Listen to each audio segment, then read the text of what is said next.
something I'm wildly passionate about that I think psychology and psychiatry in some sense has been pushing for some time is this idea of what's abnormal or what's disordered. It comes from this space of looking at the population and obviously the bell curve. If we kind of look at it, over here we have a small number of population, over here we've got another small number of the population, here is where effectively the average lies. And what we see that we try and package a lot of experiences in is this bell curve. So if it's IQ, for example, 100 would lie here in the middle. So if someone has got an IQ score of 100, they'd be in the middle, and then obviously there are standard deviations to the left and standard deviations to the right. The concept of abnormal comes from a point in this space where we say if you're kind of below a particular threshold, you start maybe meeting some type of psychological criteria or an illness or a disease or whatever that might be. Interestingly, if you move on that side, we might go out and say that you're gifted or you've got a superior IQ, but we don't tend to go out and give a diagnosis or a criteria in this sort of space.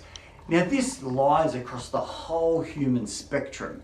Whether you are quite athletic, we go out and say, oh, that's quite great, or we say, oh, geez, you're lacking, it's in some sense judged.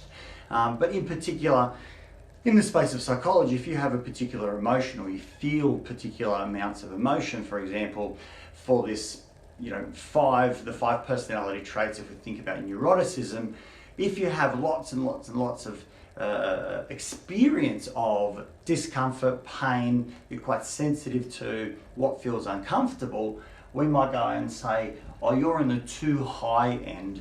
And previously people have used words like you're neurotic, right?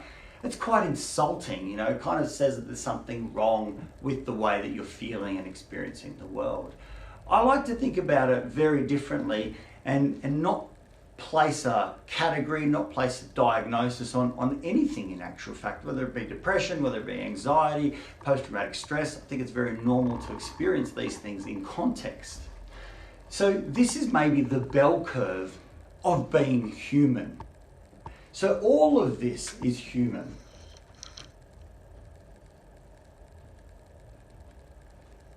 And in actual fact, being different does not equal disorder.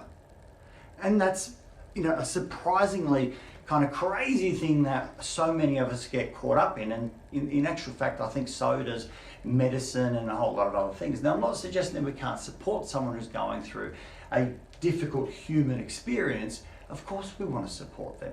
But I don't think supporting them is giving them a diagnosis. So maybe we've got a bell curve of what it's like to experience being human, whether going through childhood, whether it's being an adolescent and developing. We kind of give allowances for that. And if we can continue to do that through a lifetime, I think it can be exceptionally helpful. So this is, let's say, the bell curve of being human, and maybe we can accept all experiences in life in a better way.